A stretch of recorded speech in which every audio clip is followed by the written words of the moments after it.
Okay, so when I go for colonics, they always say they're trying to remove the pockets, those little feces with the little tail on it. Does the enzyme release that? Yes, they clean everything, they're not selective. It really goes to the bottom and carry everything out. Yeah. And the difference with working with enzyme, it doesn't requires to rebuild afterward.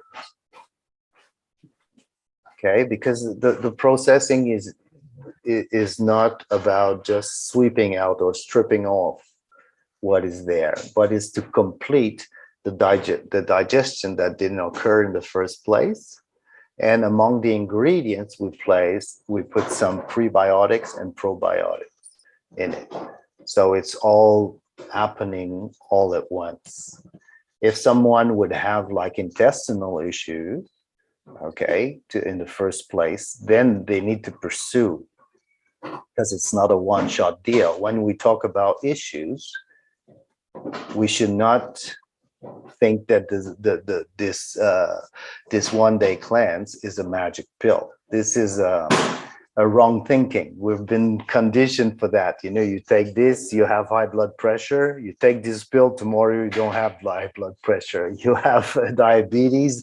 Take this insulin, and tomorrow or 5 minutes later, you don't have this diabetes anymore. You still have diabetes. You still have high blood pressure, but it keeps control. But when we go on the natural way, the natural path, so we're just supporting the body to heal, because the other methods that we're of control, this is not what we call healing. This is what we call controlling the issue.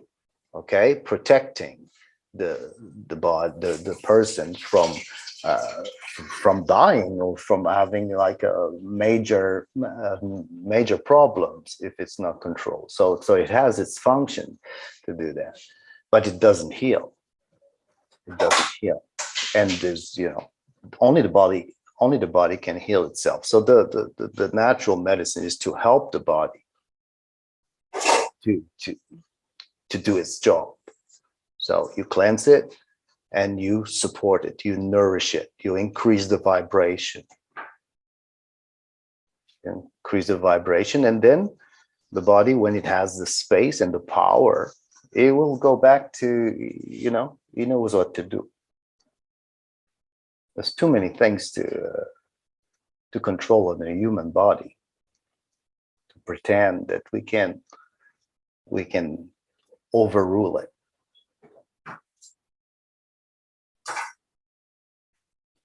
So this is how all the enzyme work. So we're just cleansing and nourishing. So we don't need to rebuild afterwards. And the same, when we work with enzyme, it's always the same thing. It's desperately simple, because it's food. It's food. It's just a selection of ingredients that we will change in order to address an organ or another. That's the only thing we change. So it's not because an enzyme is specialized, or the selection of ingredient is targeting the kidneys, for example, that it will not do some work on the way. The work of digestion, of digesting, the work of repairing, the work of nourishing, it will still all do that. So ultimately, it's somebody will have like the collection of enzymes, and you run out of something, and you say, "Oh, I don't have any more, but I have these ones. Take the other ones."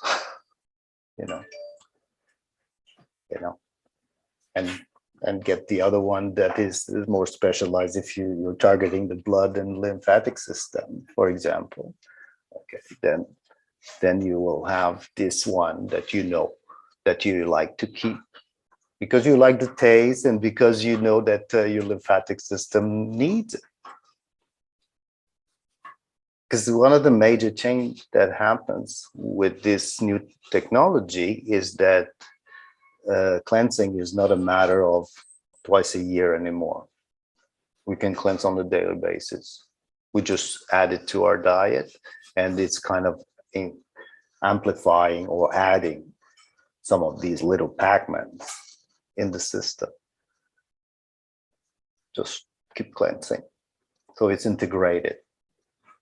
But I wanted to ask you, is it advisable to do enemas during the cleanse, or because I know a lot of people, when they struggle with pain, and especially when we do other cleanses, the enemas help, or would you rather say let the product work for itself?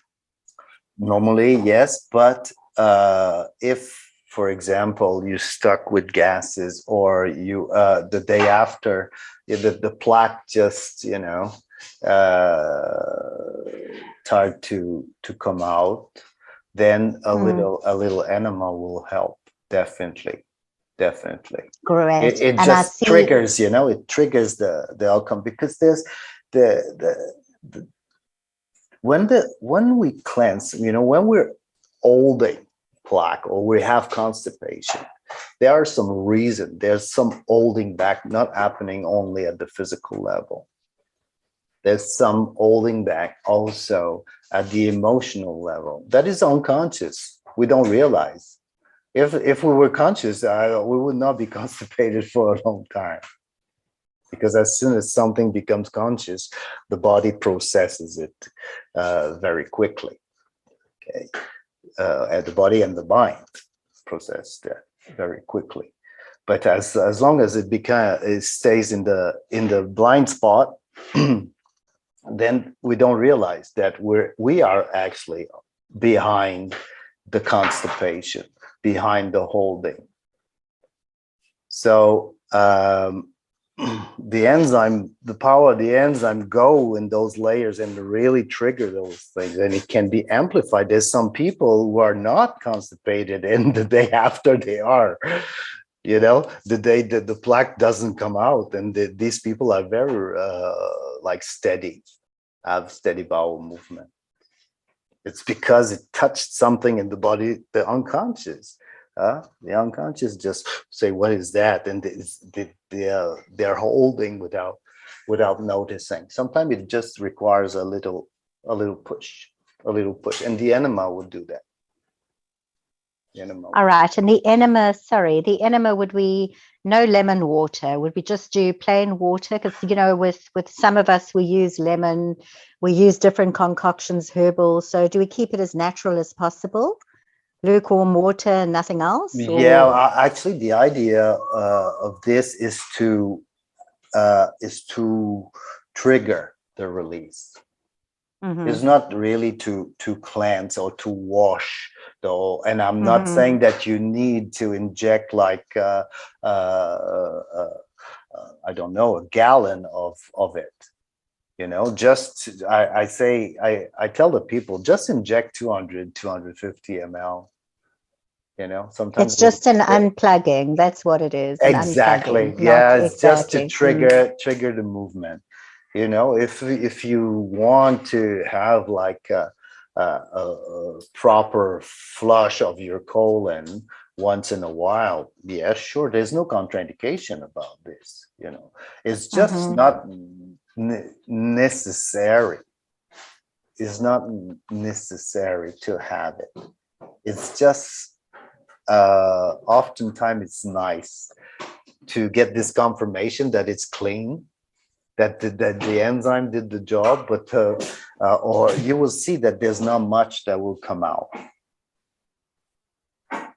Okay. And if it doesn't, if some comes out, they would probably have come out naturally. But there's nothing wrong with an enema.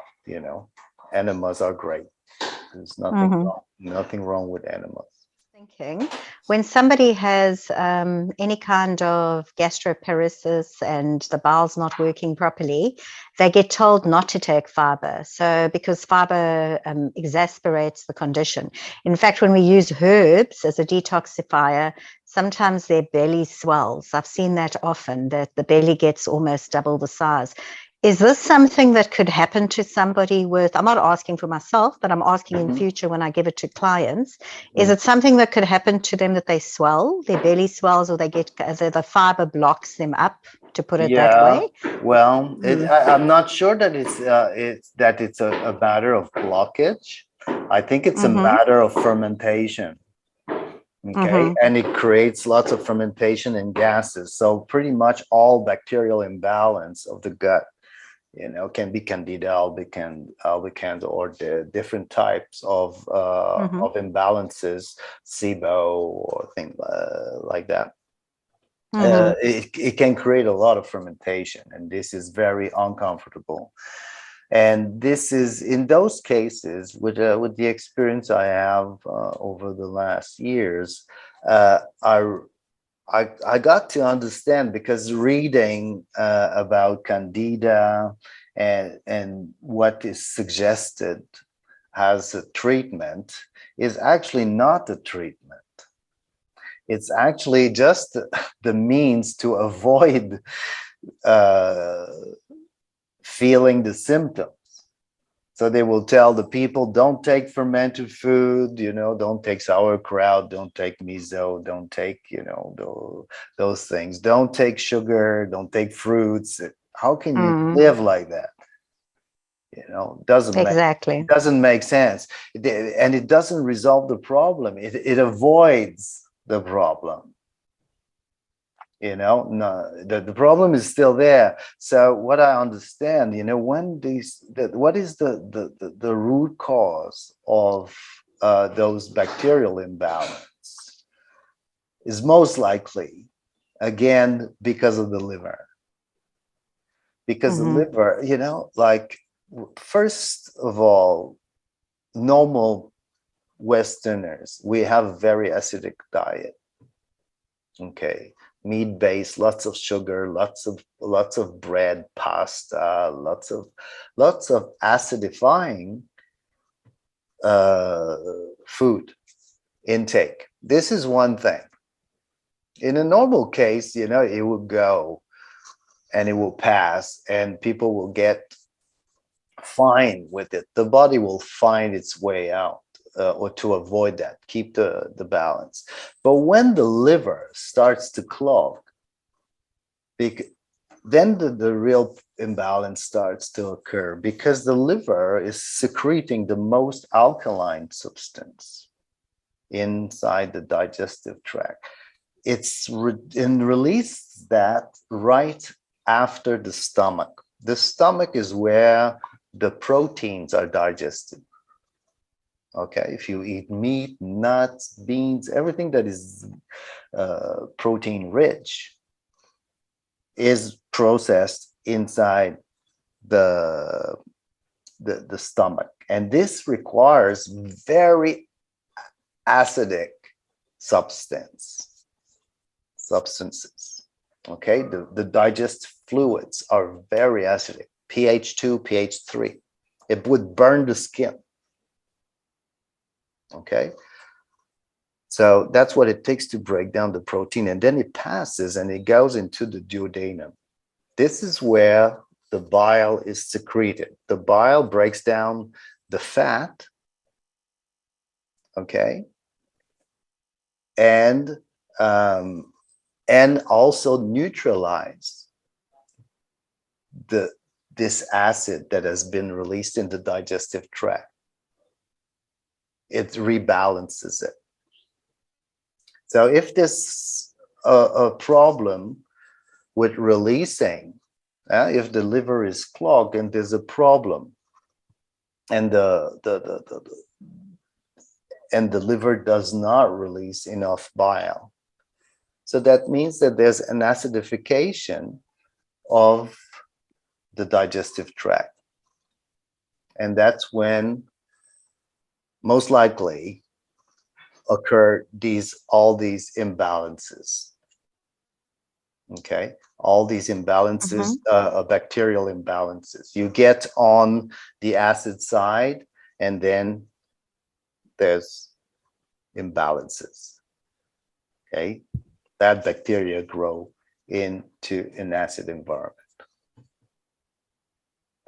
So what I suggest in those cases, I suggest that either all along or previously to start cleansing the liver immediately or together to restore. And the liver can take some time. But as soon as you start working, maybe, you know, after a cleanse or two, you will already start feeling a difference. But it may take, you know, it's like I cannot like confirm, but already if it's really clogged, oftentimes the people cleansing in the first, I would say the first 5 or the first 10 liver cleanses, there's quite a lot that can already be released and already restore some kind of power in the liver. So this is my approach. So far, it had better results with the people with SIBO and Candida. Thing with fat and the oil. So it's oil and lemon, the two main ingredients of the liver flush. Because the liver says, whoa, we need to do something here. And it gets activated, right? It's interesting that you've changed the flush. If I look at normally, most people will come to you with a liver flush where they've done the Epsom salt, where they dilate the bile ducts. And you've changed it to a more gentle approach, which I think is super, because, you know, with the standard liver flush, people don't know what they're entering into, because if they don't have clean colon and they just go straight into a liver flush, they can suffer for days. In fact, it's very dangerous. So I really like the fact that you're using the lemon juice and the grapefruit and the enzymes. I'm going to try it. And it's interesting when you do a bioresonance scan on people who have done the old-fashioned way of liver flushing, dilating through Epsom salts, how the bile might open and release those stones, but they get deposited back. They flush them out, but it recirculates and it comes back. Partly, which I think surely. is purely Because yes. we cannot, you know, I mean, this method that we were using before has done a lot of good to many people, and me the first. But the thing I just felt like it was so violent, the Epsom salt part. You know, it's like many times, even me, I'll say, "Oh, I think I will pass."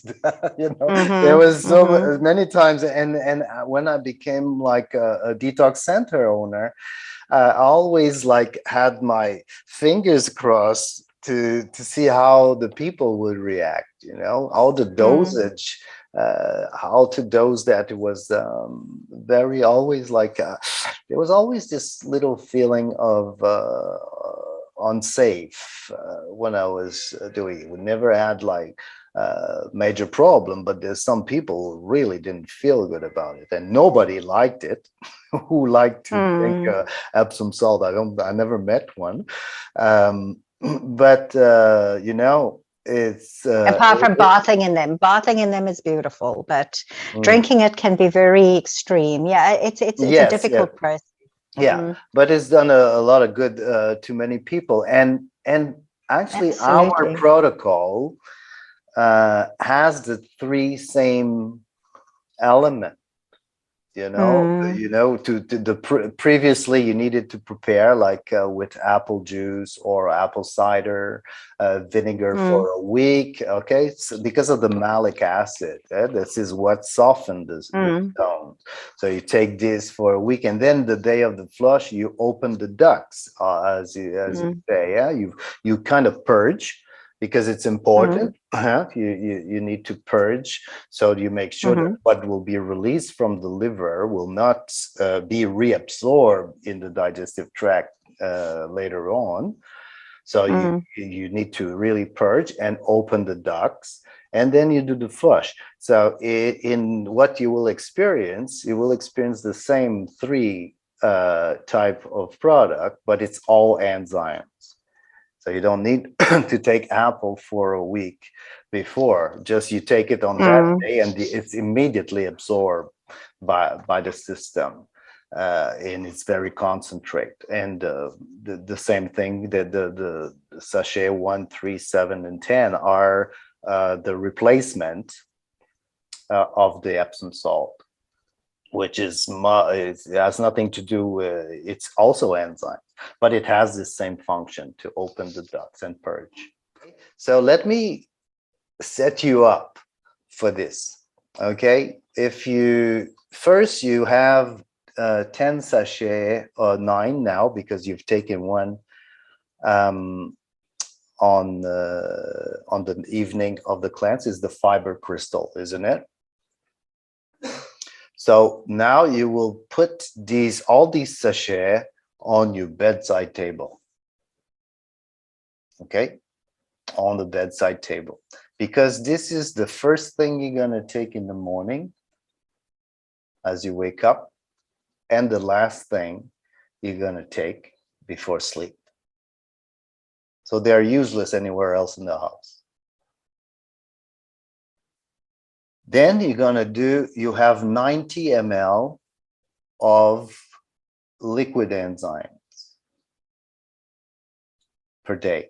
So when you're gonna take this, you're gonna take this about half an hour to an hour after the fiber crystals. If you're eating, okay, if you choose to eat, then you take this at least half an hour before the meal. It needs to be on an empty stomach. So you mix the 30 ml of enzymes with 200 ml of warm water.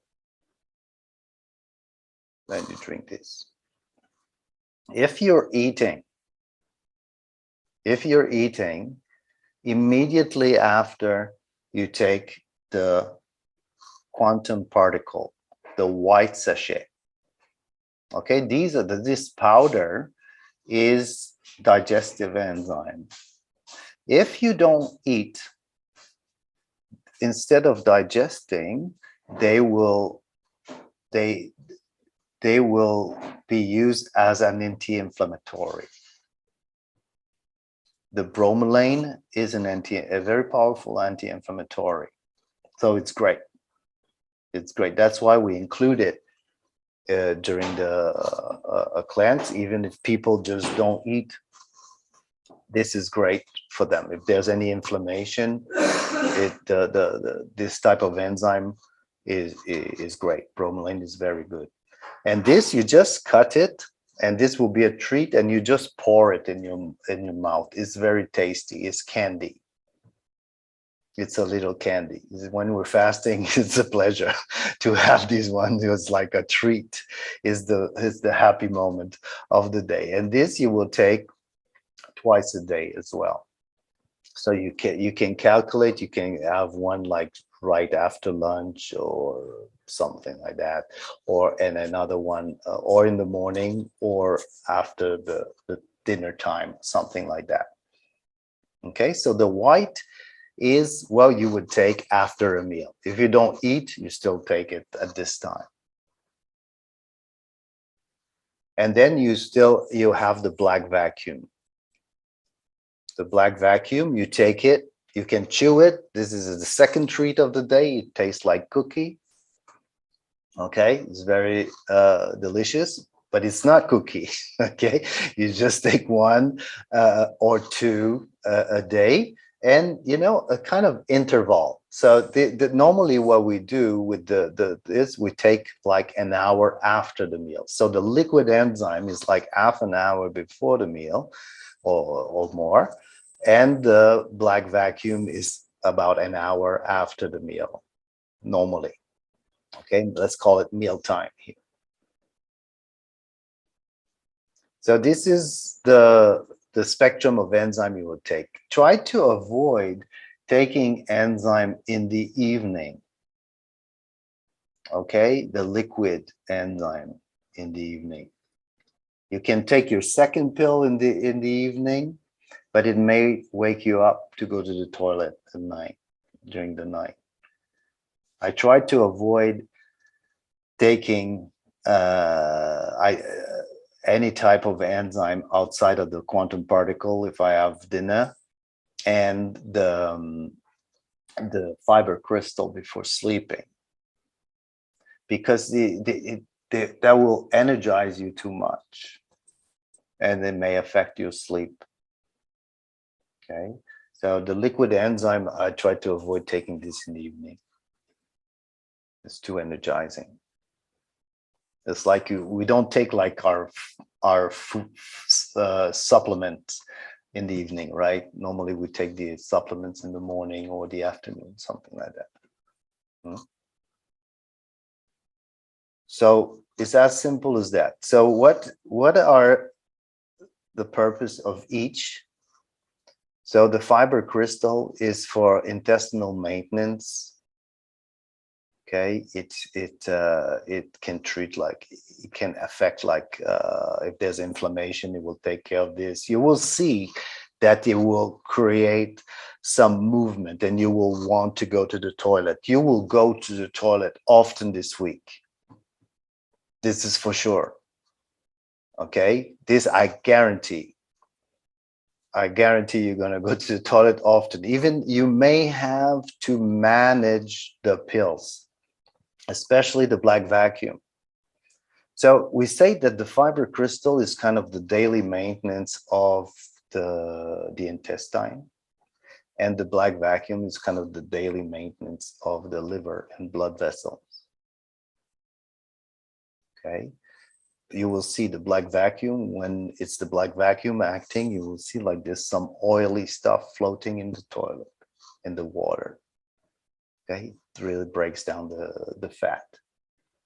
So, and the liquid also, it's processing, it goes into the bloodstream, it's a blood cleanser, it's a fat breaker. Actually, the detox S is there's more lipase in this one compared to the other liquid we have.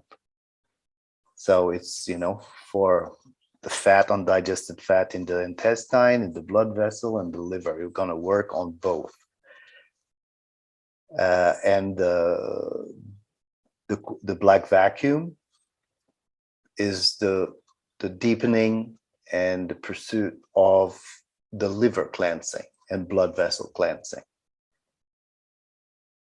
So that's the combination of enzyme you're going to take.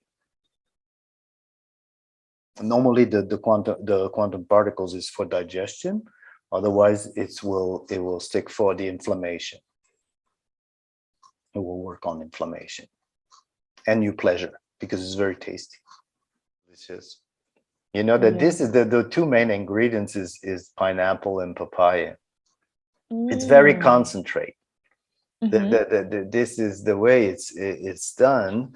It's not like because normally what you see on the shelf, the papaya enzyme or pineapple bromelain and pineapple enzyme on the shelf of a natural food store or pharmacy, something. Between the fruit and the shelf, it's about 2 months process. These ones, it's 3 years before it's packed. Yeah. So there's a reason, and what our factory does is, like, there's 2 parts of the fruit, of the pineapple, that are the most potent. It's the heart and the skin. So they take these part separately and ferment it just for these ones, and the rest they do other things. They will do, like, for dog food or different things. They will use the rest of the fruit, but for the human consumption and for digestion, this is the part they do. And then they cool dry it and they put it on the plate, a vibrational plate. And at a certain frequency, different parts of the particles separate. And there's one part that is more potent. And this is what you have in those sachets. So if you want to make a little experiment, you can make a little ball with cornstarch. You just make a ball with cornstarch, you put it in a dry cup. And you take one sachet and you pour it on the dry powder on the dry ball, and you shake it with a chopstick. It will completely become liquid in an instant. Oh, wow. Yeah, so it's very potent. This is like, we're not talking. That's why, you know, it's like, say, we got to call this different than enzyme. We say, okay, we'll call them super enzyme for now, until. But we could. They also have the systemic enzyme. We can call them systemic enzyme because they penetrate the system and they cleanse beyond the digestive tract.